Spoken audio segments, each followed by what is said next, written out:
Hola, ¿qué tal chicos? ¿Cómo están? Esta semana nos corresponde desarrollar el capítulo de la calorimetría, ¿de acuerdo? Y en la calorimetría vamos a comenzar a estudiar los llamados fenómenos térmicos asociados con un concepto fundamental denominado calor. Resulta, jóvenes, que todas las sustancias, llámense sólidos, líquidos o gases, están constituidas por moléculas. Y al estar constituidas por moléculas, estas moléculas están en constante movimiento y están en constante interacción unas con otras. Por lo tanto, si las moléculas tienen movimiento, si las moléculas tienen interacción entre ellas, en consecuencia, ¿qué almacenan las moléculas? Las moléculas almacenan energía cinética debido al movimiento propiamente dicho de las moléculas. Pero también tienen interacciones unas con otras. Por lo tanto, almacenan energía potencial. Pero el mismo hecho de la formación de las moléculas hace que estas moléculas tengan una energía llamada la energía intramolecular. ¿De acuerdo? La energía intramolecular. ¿Sí? Y la suma de estas tres energías me da una energía total conocida con el nombre de la energía interna de las sustancias. ¿Eso qué significa? Significa que todas las sustancias almacenan en su interior, producto del movimiento y de las interacciones moleculares, todas almacenan energía interna. ¿Y cómo se mide esa energía interna? La energía interna se mide a través de un parámetro macroscópico, porque yo directamente no puedo medir la energía interna de una sustancia. ¿Por qué no, profe? Porque en una sustancia no hay 10 moléculas, no hay 1000 moléculas, no hay 1.000.000 de moléculas, hay una cantidad de moléculas del orden del número de Avogadro, 6,023 por 10 a la 23 moléculas. Un 6 seguido de 23 ceros, ¿te imaginas? La cantidad de moléculas que hay, y si yo me pondría a sumar una por una, no podría sumar, sí o no, la totalidad de todas las moléculas, muchachos. En consecuencia, la energía interna no se puede medir directamente. Lo medimos indirectamente a través de parámetros macroscópicos, conocido con el nombre de la temperatura, el volumen y la presión, ¿no? Ahora, cuando yo trabajo con sólidos y con líquidos, profe, la presión y el volumen prácticamente permanecen constantes. Consecuencia, profe, lo que sí va a variar en estos cuerpos es la temperatura. Eso significa que la energía interna está directamente asociada con la temperatura de los cuerpos. Más temperatura, más energía interna. Menos temperatura, menos energía interna. Por lo tanto, a partir de ahora, cuando yo hable de energía interna de una sustancia, inmediatamente la voy a relacionar con la temperatura. Muy bien. Punto número 1. ¿Todas las sustancias tienen energía interna? Sí. A continuación analicemos un fenómeno clásico. Dice por acá. Veamos al poner en contacto a dos cuerpos de distintas temperaturas. Veamos al poner en contacto a dos cuerpos de distintas temperaturas. Tengo el cuerpo a temperatura T1 y el otro cuerpo a temperatura T2. Vamos a suponer que el cuerpo 2 tiene más temperatura que el cuerpo 1. Pregunto, si el cuerpo 2 tiene mayor temperatura que el cuerpo 1, ¿qué significa? Que el cuerpo 2 almacena más energía interna. Como él tiene más energía interna que él, ¿qué va a ocurrir, profe? Va a ocurrir un fenómeno espontáneo. Va a ocurrir un fenómeno natural. Nadie obliga a nadie. Acá ocurre el fenómeno naturalmente, profesor. ¿Qué va a ocurrir? El cuerpo de mayor temperatura, el cuerpo caliente, al tener más energía, profe, le va a ceder parte de su energía interna al cuerpo frío, de menor temperatura, ¿sí? Y esa transferencia de energía al cuerpo frío, profe, se le llama transferencia de calor. Ahí surge el concepto de calor. ¿Qué cosa es el calor? Es una forma de energía, ¿sí? Energía en movimiento, energía en tránsito, que fluye del cuerpo caliente, habla al cuerpo frío. ¿Qué digo por acá? Profesor, se transfiere calor. Se transfiere calor de forma espontánea, muchachos, del cuerpo caliente al cuerpo frío. ¿Estamos de acuerdo? ¿Qué cosa es el calor? Es una forma de energía que fluye del cuerpo caliente al cuerpo frío de forma espontánea. Y ese calor, cuando llega a los cuerpos, cuando es almacenado por los cuerpos, ese calor comienza a causar los llamados fenómenos térmicos. ¿Cuáles son los fenómenos térmicos más característicos? Son tres: los cambios de temperatura, los cambios de fase y los cambios de dimensiones. Los cambios de temperatura, cuando, profe, un cuerpo gana o pierde calor, lo primero que hace es cambiar, aumentar o disminuir su temperatura. O cuando un cuerpo, profesor, recibe calor y de tanto recibir calor, por ejemplo el agua en la tetera, de tanto recibir calor llega hasta 100 grados Celsius y comienza a vaporizarse. Cambia de fase, ¿no? O cuando llevo el cubo, o profe, la limonada a la nevera de la refrigeradora. Lo dejo, me olvido, profe, luego lo veo, ¿sí? Luego de un cierto tiempo voy, profe, a tomar la limonada, pero ya está hielo. ¿Qué ha ocurrido? Ha ocurrido un cambio de fase. ¿Y quién fue el causante del cambio de fase? Profe, el calor, ¿no? Y el otro fenómeno es el famoso cambio de dimensiones, o más conocido con el nombre de la dilatación de los cuerpos. Los cuerpos tienen la tendencia de dilatarse cuando ganan calor, ¿sí? Por eso que cuando, profe, se construyen los rieles del ferrocarril, ¿verdad? Siempre entre cada par de rieles hay un espacio en blanco. ¿Y por qué hay un espacio en blanco? Porque cuando incrementa la temperatura, se dilata el riel y justo va a caber en ese espacio en blanco. Y cuando pase el tren no va a haber ningún problema de que el tren se descarrile. Ah, interesante. Igual ocurre con los puentes.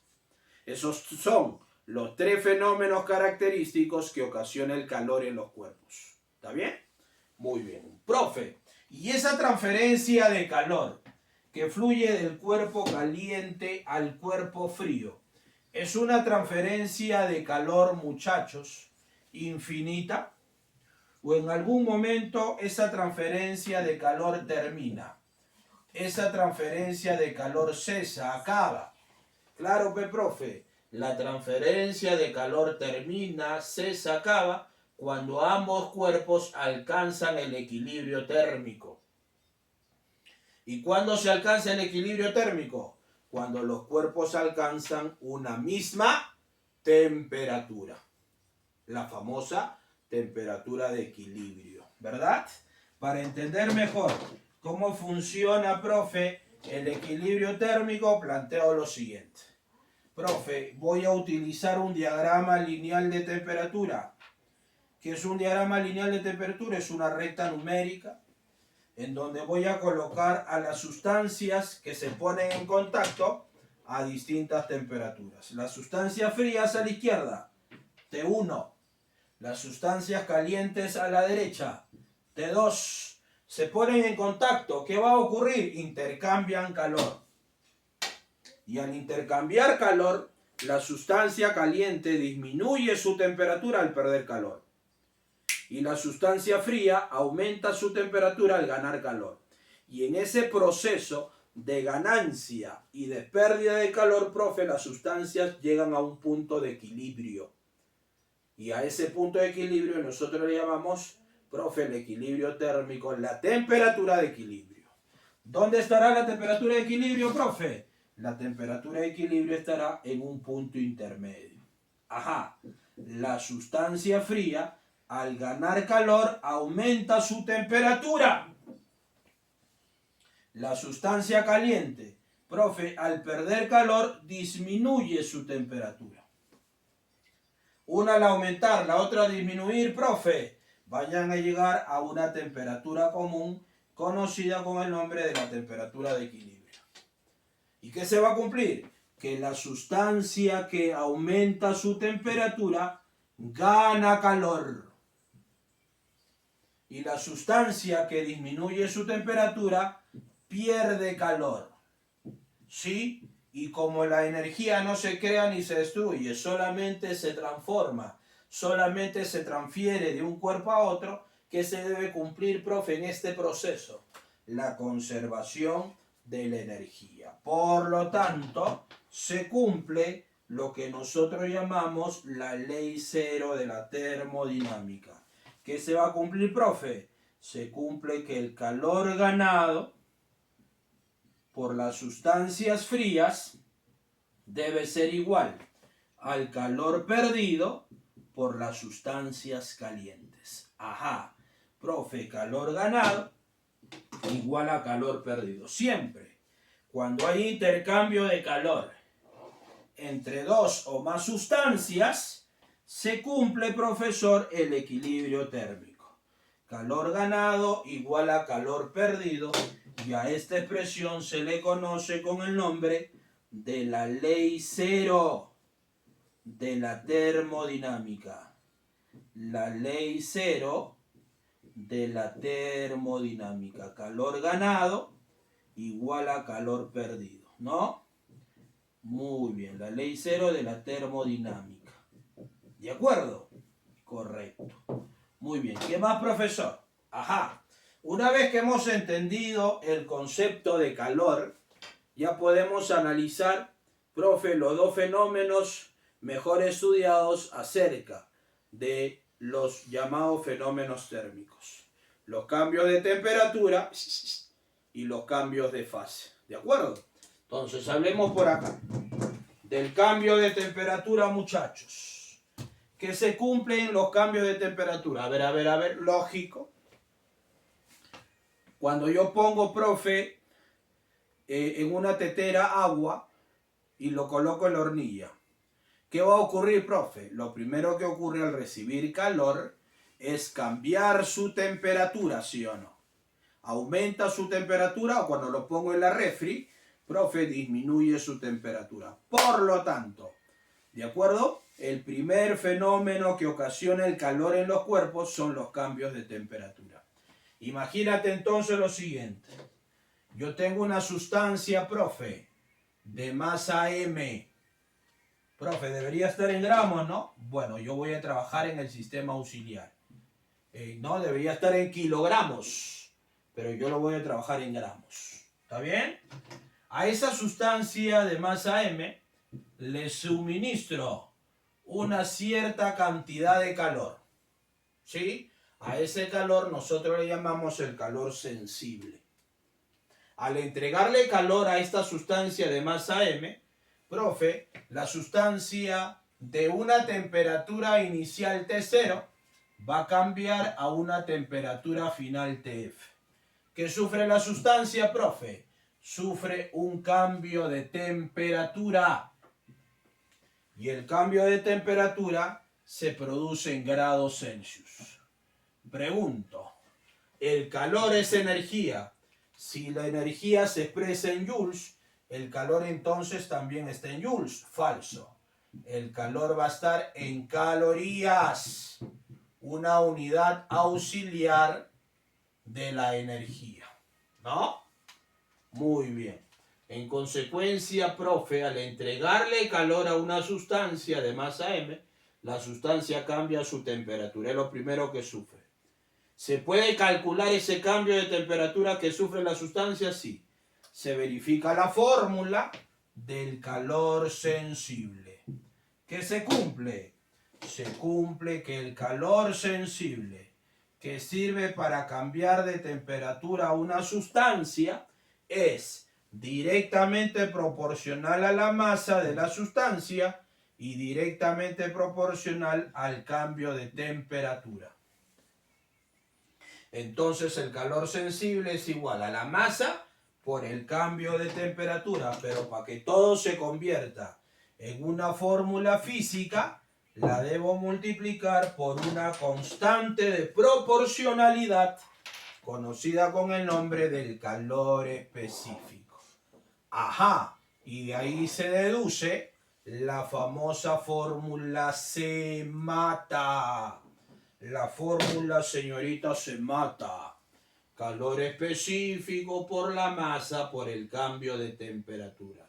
Sí, así se determina, sí, la fórmula del calor que sirve para cambiar de temperatura una sustancia. Calor específico por la masa por el cambio de temperatura. Se mata. ¿Estamos de acuerdo o no? A propósito, muchachos, para el agua, sí, para el agua, ¿cuánto mide el calor específico? Ajá, profe, para el agua yo tengo que el calor específico es igual a una caloría por gramo por grado Celsius. Cuando el agua es líquida. ¿Está bien o no? Cuando el agua es líquido. Mientras que 2. Cuando yo tengo agua sólida o agua gaseosa, el calor específico mide media caloría por gramo por grado Celsius. ¿Cuándo ocurre eso? Cuando el agua es, profesor, de acuerdo, sólido o gas. Sólido o gas. ¿Está bien o no? Ese es el famoso calor específico. ¿Está bien? Listo. Entonces, cuando una sustancia cambia su temperatura, aumenta o disminuye su temperatura, yo voy a hacer uso de la fórmula se mata. Y obviamente lo voy a complementar con el equilibrio térmico. Calor ganado igual a calor perdido. Sigamos trabajando, por favor, por acá. ¿Sí? Hablemos rápidamente del cambio de fase. Hablemos rápidamente del cambio de fase. ¿De acuerdo? Muy bien. Jóvenes, nos habíamos percatado que lo primero que sufre una sustancia es un cambio de temperatura. ¿No? Pero no siempre va a estar cambiando de temperatura una sustancia. Va a llegar un momento en donde la sustancia, de tanto recibir calor, de tanto perder calor, la sustancia se satura. En términos simples, la sustancia se estresa y ya no quiere estar como está. ¿Qué significa? Que la sustancia va a reordenarse molecularmente, por lo tanto la sustancia va a cambiar de fase. ¿Verdad? Profe, cuando el agua está a 0 grados Celsius, profe, se derrite si es hielo o se solidifica si es agua líquida. O cuando llega a 100 grados Celsius, profe, el agua comienza a hervir, se vaporiza. O también puede ocurrir la condensación, ¿verdad? Cuando pasa del vapor a líquido, el agua se condensa. ¿Estamos de acuerdo o no? Muy bien. Profe, entonces hablemos del cambio de fase. Rápidamente, por favor, por acá. Imagínate que yo tengo, muchachos, 1 gramo de hielo. 1 gramo de hielo. ¿Está bien? Que se encuentra a 0 grados Celsius y a una atmósfera de presión. ¿Está bien? Le voy a suministrar calor. ¿Cuánto calor le suministro? Ajá, vamos a suponer que le suministro una cantidad de calor de 80 calorías. ¿Qué va a pasar con ese gramo de hielo a 0 grados Celsius y a una atmósfera de presión? Ese hielo, profe, se convierte en 1 gramo de agua líquida. En 1 gramo de agua líquida. Profesor, sí, y se va a encontrar a una atmósfera de presión y a 0 grados Celsius. ¿Qué significa? Significa que el calor que yo le suministro, ¿sí?, a una determinada sustancia que para ciertas condiciones de presión y temperatura, llamadas las condiciones de saturación, la sustancia ya no va a cambiar su temperatura. La sustancia va a cambiar de fase, se va a reordenar molecularmente. Es decir, sí pasa de la fase sólida a la fase líquida. Pero mira, ve, la temperatura ¿cómo permanece? La temperatura permanece constante. Y esa es una característica, profesor, general del cambio de fase. Siempre cuando ocurre un cambio de fase, la temperatura no se altera. Y ese calor que gana o que pierde la sustancia, le sirve para reordenarse molecularmente. ¿Estamos de acuerdo o no? Le sirve para cambiar de fase termodinámica. ¿Está bien o no? Listo. Muy bien. Y a propósito, ¿usted cómo adivinó que tuvimos que entregarle 80 calorías? Porque a esa cantidad de calor que sirve para cambiar de fase a 1 gramo de sustancia se le conoce con el nombre del calor latente. El calor latente es el calor que sirve para cambiar de fase 1 gramo de sustancia. El calor latente, en este caso, de fusión. Muy bien, muy bien. Muchachos, ahora voy a generalizar el ejemplo. Imagínate que yo tengo, ¿no?, una cierta cantidad de hielo. Mira, yo tengo una cierta cantidad de hielo, m gramos de hielo, que se encuentra a menos 10 grados Celsius. Entonces lo quiero llevar al hielo hasta 120 grados Celsius. Te pregunto, ¿el hielo va a ir directamente hasta 120 grados Celsius? No. ¿Por qué no? Porque resulta que el hielo cambia de fase a 0 grados Celsius y a 100 grados Celsius. ¿Verdad? Profe, son las temperaturas de fusión y la temperatura de ebullición. Así lo voy a poner mejor. 0 grados Celsius es la temperatura de fusión o de solidificación. Y 100 grados Celsius es la temperatura de vaporización o de condensación. O sea que el agua va a cambiar de fase de 0 en 0 o en 100. Ni en una ni en otra temperatura. Solo ocurre el cambio de fase, en este caso para el agua, ¿de acuerdo?, en 0 y en 100 grados Celsius. Recuerda que yo estoy tomando como referencia el agua. Muy bien. Por lo tanto, ni antes ni después va a ocurrir el cambio de fase para el agua. Solo ocurre en 0 y en 100 grados Celsius. ¿Estamos de acuerdo? Entonces, si yo tengo hielo a menos 10, para llevarlo a 120 grados Celsius, primero, ¿qué tengo que hacer? Entregarle un calor que aumente su temperatura de menos 10 a 0 grados Celsius. A ese calor le llamo el calor Q1. ¿Sí? El calor Q1, que es un calor sensible, ¿no?, en donde ahí voy a aplicar la fórmula Zemat. Sin embargo, cuando llega a 0, el agua se satura. Ya no quiere estar como hielo. ¿Qué va a hacer? Va a recibir calor o va a perder calor. ¿Sí? Recibe, es un calor de fusión. Si pierde, es un calor de solidificación. ¿Está bien o no? Entonces, en cualquiera de los dos casos, está cambiando de fase, o bien de ida o de vuelta. ¿Y cómo se calcula el calor de fusión o de solidificación para el agua? Cuando está a 0 grados Celsius, se calcula como la masa que voy a, ¿de acuerdo?, derretir o solidificar por el calor latente de fusión o solidificación. A propósito, ¿cuánto mide el calor latente de fusión o solidificación para el agua? 80 calorías por gramo. Siempre, esa es una constante predeterminada. Entonces, cuando el agua llegó a cero, ¿lo derrito o lo solidifico? Sí, solamente ocurre el cambio de fase ahí. ¿Qué va a ocurrir luego? Ah, profe, quiero cambiar su temperatura hasta 100. Y si quiero cambiar la temperatura hasta 100, debe absorber un calor Q2.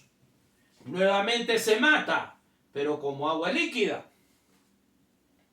Cambia su temperatura de 0 a 100. Pero cuando llega a 100, nuevamente el agua se satura. Ya no quiere estar como está. ¿Qué significa? Que el agua va a tener que, profesor, va a tener que cambiar de fase. ¿Qué va a ocurrir cuando llega a 100 grados Celsius? Va a ocurrir lo que nosotros llamamos un calor de vaporización o un calor de condensación. Si entra, es un calor de vaporización y se sale, es un calor de condensación. Cuando va de 100 a 120 se vaporiza. Y cuando va de 120 a 0, profe, se condensa. ¿Y cómo se calcula ese calor? De nuevo, la masa por el calor latente de vaporización o condensación. ¿Y cuánto es, muchachos? El calor latente, disculpen, ¿cuánto vale el calor latente de vaporización o de vaporización o condensación? 540 calorías por gramo. ¿Viste? Muy bien. Y luego, finalmente, para que el agua llegue a 120 grados Celsius, una vez que lo vaporicé, ¿qué va a hacer el agua? El agua va a poder incrementar su temperatura de 100 a 120. Pero ya como vapor. Antes de cero era líquido. Antes de cero, era sólido, hielo. Después de cero era líquido. ¿No? Profe, después de líquido ya es gas. ¿Sí o no? Entonces, ¿cuándo cambió de fase? En 0 y en 100 grados Celsius. Ten siempre presente ese detalle. ¿Sí? Ahí entra o sale calor. A ese calor nosotros le llamamos el calor de transformación. Si el calor sensible era se mata, el calor de transformación es la famosa fórmula quémala. Quémala, profesor. No te olvides, ¿ah? La masa por el calor latente respectivo. Muy bien, jóvenes. Entonces, no te olvides en qué momento una sustancia va a poder cambiar de fase. Para el caso del agua, solamente ocurre en 0 y en 100, ni antes ni después. ¿Sí? Cuando cambia de fase, aplico la fórmula quémala, la masa por el calor latente, y cuando cambia su temperatura, aplico la fórmula se mata. Calor específico por la masa por el cambio de temperatura. ¿Sí? Para más detalles, voy a comenzar a resolver los problemas tanto del nivel básico, del nivel intermedio y del nivel avanzado. ¿Estamos de acuerdo o no, Pulpín? Nos vemos entonces el próximo video. Cuídate, Pulpín. Chao, chao.